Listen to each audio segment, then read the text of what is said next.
Hello' friends, আপোনালোক সকলোকে জানো আহক ইউটিউব চেনেললৈ স্বাগতম জনাইছোঁ। বন্ধুসকল, আজি আমি আলোচনা কৰিবলৈ লৈছোঁ ৰাষ্ট্ৰীয় শিক্ষানীতি 2020ৰ কিছুমান গুৰুত্বপূৰ্ণ পৰিৱৰ্তন আৰু ইয়াৰ অন্তৰ্ভুক্ত কিছুমান গুৰুত্বপূৰ্ণ বিষয় সম্পৰ্কে। তো বলক বন্ধুসকল, পলম নকৰি ভিডিঅ'টো আৰম্ভ কৰোঁ।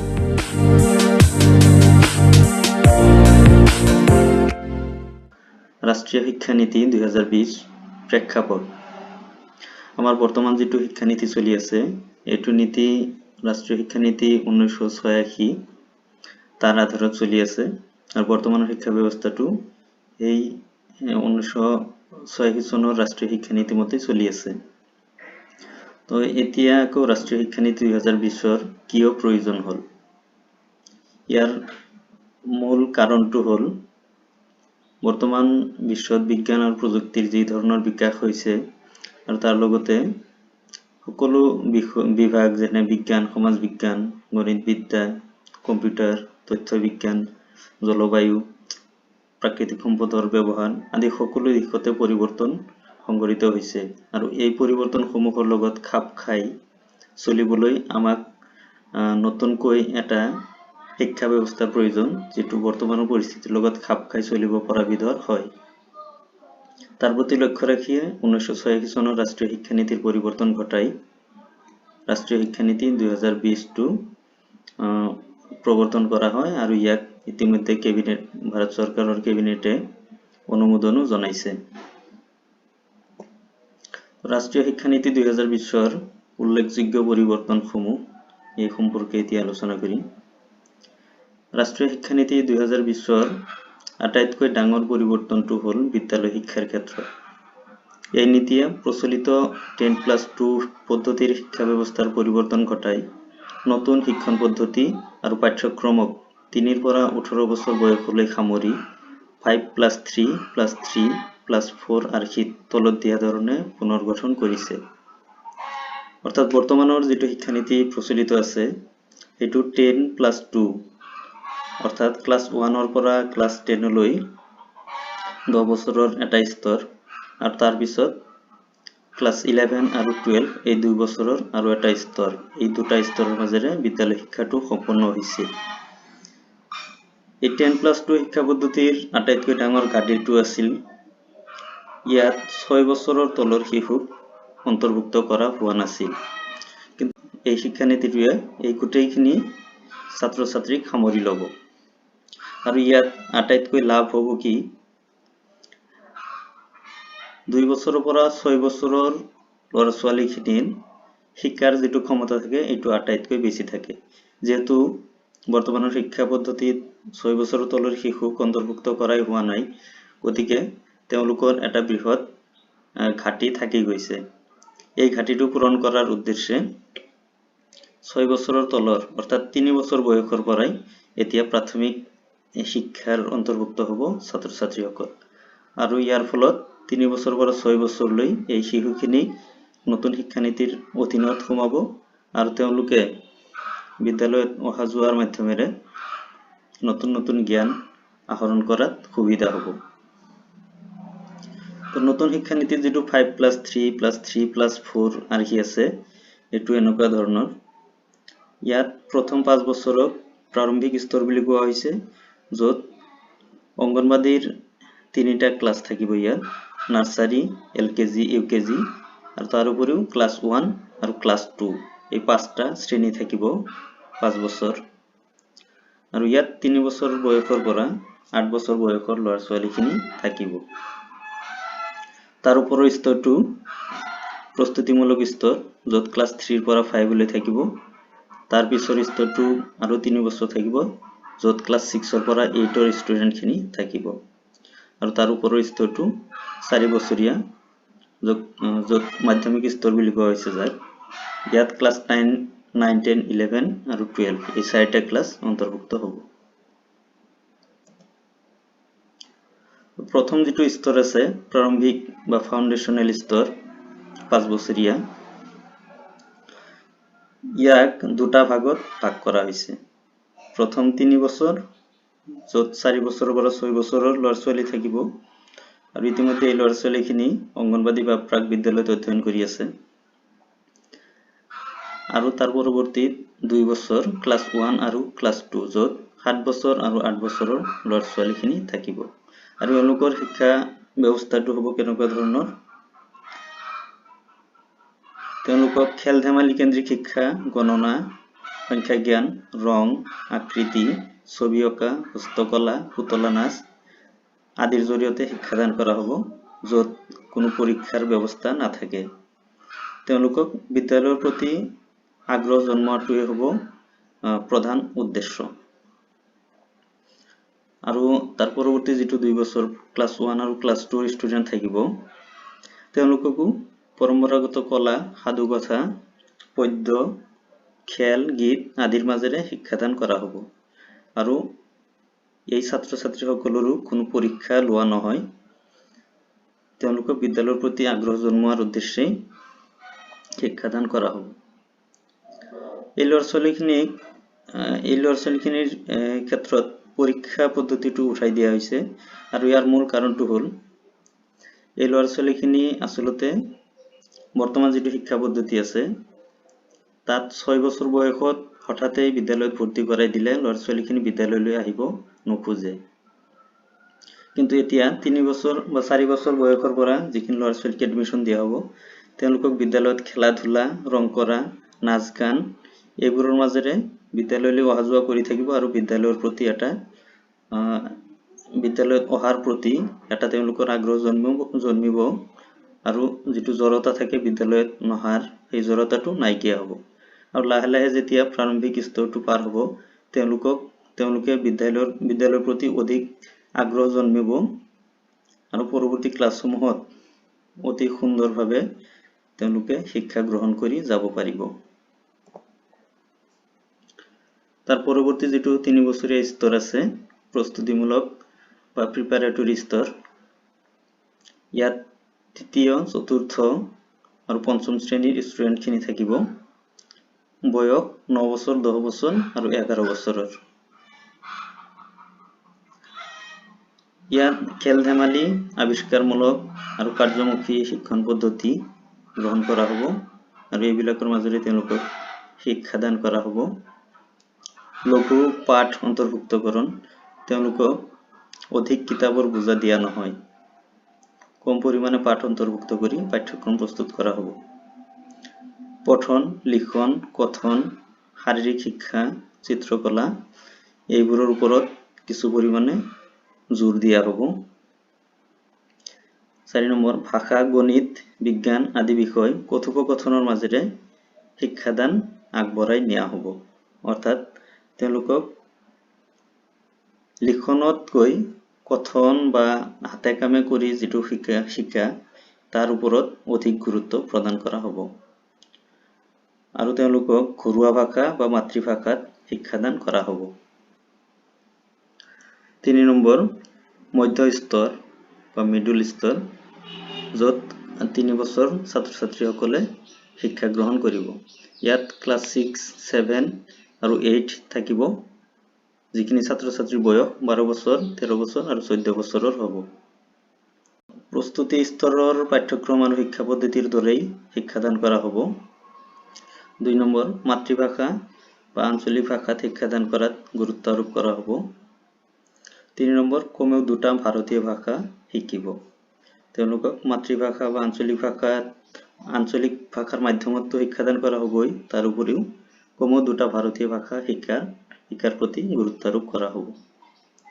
আৰু 4 নম্বৰ দ্বিভাষিক শিক্ষণ সমলৰ ব্যৱস্থা তেওঁলোকে যাতে মাতৃভাষাটোৰ লগতে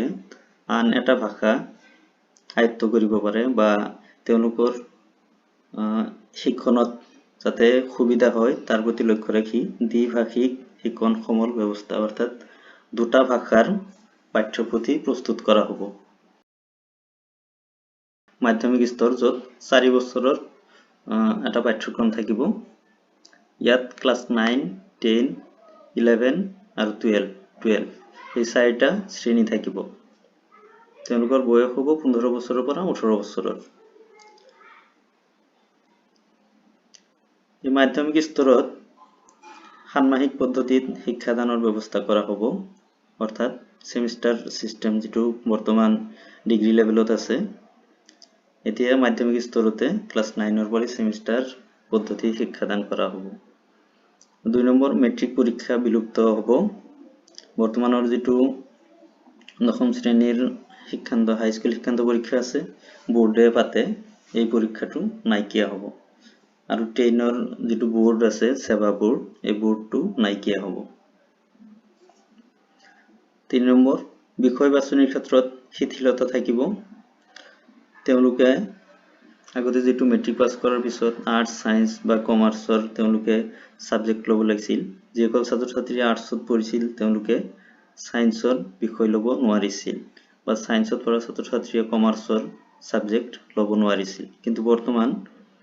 নতুন শিক্ষা নীতিত এটো কোৱা হৈছে যে তেওঁলোকক বিষয় বাছনিৰ ক্ষেত্ৰত সম্পূৰ্ণ শিথিলতা দিয়া হ'ব অৰ্থাৎ ইয়াত আৰ্টস কমাৰ্চ বুলি কোনো শাখা নাথাকে তেওঁলোকে আৰ্টছৰ বিষয় হোক কমাৰ্চৰ বিষয় হোক বা সায়েন্সৰ বিষয় হোক যিকোনো বিষয় লৈ পঢ়াশুনা কৰি যাব পাৰে যাৰ যেটো বিষয়ৰ প্ৰতি বেছি আগ্ৰহ আছে সেইটো বিষয় লৈ পঢ়াশুনা কৰি যাব পাৰে 4 নম্বৰ মাতৃভাষা বা আঞ্চলিক ভাষাত শিক্ষাদান কৰাত গুৰুত্ব আৰোপ কৰা হ'ব অৰ্থাৎ শিক্ষাৰ মাধ্যমটো মাতৃভাষা বা আঞ্চলিক ভাষাৰ ওপৰত গুৰুত্ব দিয়া হ'ব 4 নম্বৰ বিভিন্ন ভাৰতীয় ভাষাৰ লগতে ইংৰাজী কোৰিয়ান থাই জাপানী আদি 9টা বিদেশী ভাষা শিকাৰ ব্যৱস্থা থাকিব তেওঁলোকক শিক্ষাৰ মাধ্যমটো আঞ্চলিক ভাষা বা মাতৃভাষা হ'ব যদিও তেওঁলোকে ইচ্ছা কৰিলে অন্যান্য ভাৰতীয় ভাষাৰ লগতে 9টা বিদেশী ভাষা শিকিব পৰা ব্যৱস্থা স্কুলত বা বিদ্যালয়ত থাকিব আন উল্লেখযোগ্য পৰিৱৰ্তনসমূহ ৰাষ্ট্ৰীয় শিক্ষা নীতি 2020ত বিদ্যালয় শিক্ষাৰ ক্ষেত্ৰত আৰু কিছু পৰিৱৰ্তন উল্লেখ কৰিছে ইয়াত পৰিৱৰ্তন কৰা হ'ব 1 নম্বৰ অঙ্গনবাড়ী যিবোৰ কেন্দ্ৰ আছে কেন্দ্ৰসমূহৰ মানদণ্ড আৰু অধিক উন্নত কৰা হ'ব আৰু অঙ্গনবাড়ী যিসকল কৰ্মী আছে তেওঁলোকক আৰু অধিক প্ৰশিক্ষণ দি উপযুক্তভাৱে গঢ়ি তোলা হ'ব যেহেতু আগতে 6 বছৰৰ তলৰ ল'ৰা-ছোৱালীখিনি অঙ্গনবাড়ীত অধ্যয়ন কৰি আছিল এই ল'ৰা-ছোৱালীখিনি বৰ্তমান প্ৰাথমিক শিক্ষাৰ অধীনত আহি গ'ল গতিকে এই অঙ্গনবাড়ী কেন্দ্ৰসমূহক আৰু অধিক উন্নত কৰি গঢ় দিয়া হ'ব আৰু এই কৰ্মীসকলক আৰু প্ৰশিক্ষণ দি উপযুক্তভাৱে গঢ়ি তোলা হ'ব 2 নম্বৰ আৰ্থসামাজিকভাৱে পিছপৰা অঞ্চলত PTR 25:1 কৰা হ'ব বৰ্তমান যেটো ছাত্ৰ শিক্ষকৰ অনুপাত 30:1 আছে প্ৰাথমিক বিদ্যালয়ত হেতু যিবোৰ পিছপৰা অঞ্চল আছে সেই পিছপৰা অঞ্চলবোৰত 25:1 কৰা হ'ব অৰ্থাৎ প্ৰতি 25 জন ছাত্ৰৰ বিপৰীতে এজনকৈ শিক্ষক দিয়াৰ ব্যৱস্থা কৰা হ'ব 3 নম্বৰ চৰকাৰী বেচৰকাৰী সকলো বিদ্যালয়তে টেট পৰীক্ষাৰ জৰিয়তে শিক্ষকক নিযুক্তিত অধিক গুৰুত্ব প্ৰদান অৰ্থাৎ নতুন শিক্ষা নীতিত কোৱা হৈছে যে প্ৰতিটো চৰকাৰী আৰু বেচৰকাৰী বিদ্যালয়তো টেট পৰীক্ষাত উত্তীৰ্ণ শিক্ষককহে নিযুক্তি দিয়া হ'ব বা দিব লাগিব 4 নম্বৰ পিছপৰা অঞ্চলত স্থানীয় ভাষা জনা শিক্ষক নিযুক্তি দিয়াত গুৰুত্ব প্ৰদান আৰু যিবোৰ পিছপৰা অঞ্চল আছে সেই পিছপৰা অঞ্চলসমূহত সেই অঞ্চলৰ স্থানীয় ভাষা জনা শিক্ষকক অগ্ৰাধিকাৰ দিয়া হ'ব নিযুক্তিৰ ক্ষেত্ৰত 5 নম্বৰ শিক্ষক নিযুক্তিৰ ক্ষেত্ৰত সাক্ষাৎকাৰৰ বা ক্লাছৰুম ট্ৰানজেকচনৰ ব্যৱস্থা কৰা হ'ব 6 নম্বৰ 2030 চনৰ ভিতৰত শিক্ষক নিযুক্তিৰ ক্ষেত্ৰত ন্যূনতম অৰ্হতা হ'ব 4 বছৰীয়া সমন্বিত বা ইন্টিগ্ৰেটেড বিএড ডিগ্ৰী অৰ্থাৎ বৰ্তমান যেটো ডিএলএড বা 2 বছৰীয়া বিএড ডিগ্ৰী আছে তাৰ সলনি 4 বছৰীয়া বিএড ডিগ্ৰী 2030 চনৰ ভিতৰত ন্যূনতম অৰ্হতা হ'ব শিক্ষক নিযুক্তিৰ ক্ষেত্ৰত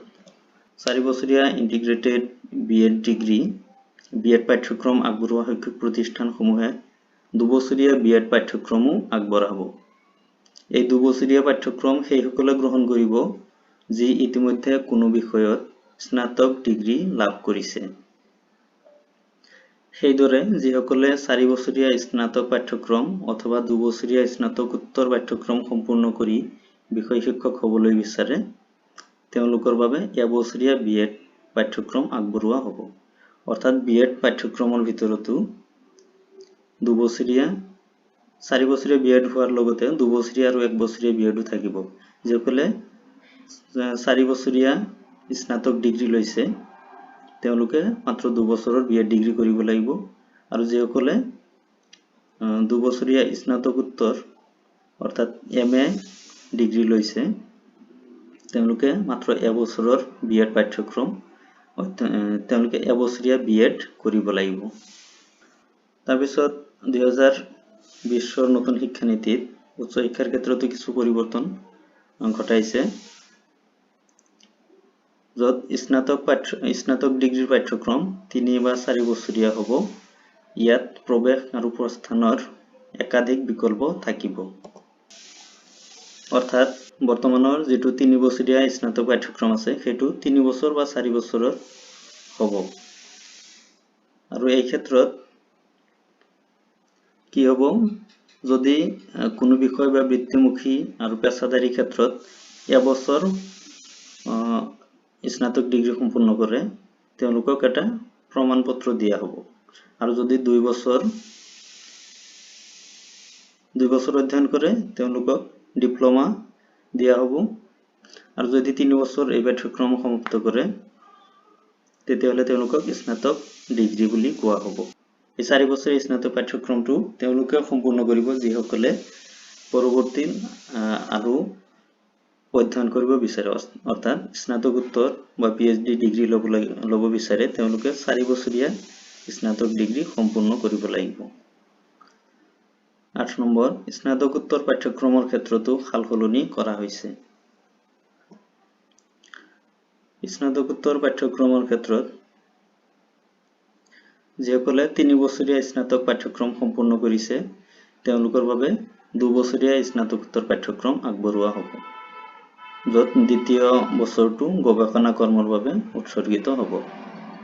যিসকল শিক্ষাৰ্থীয়ে আকৌ গৱেষণা সহ 4 বছৰীয়া স্নাতক পাঠ্যক্ৰম সম্পূৰ্ণ কৰিছে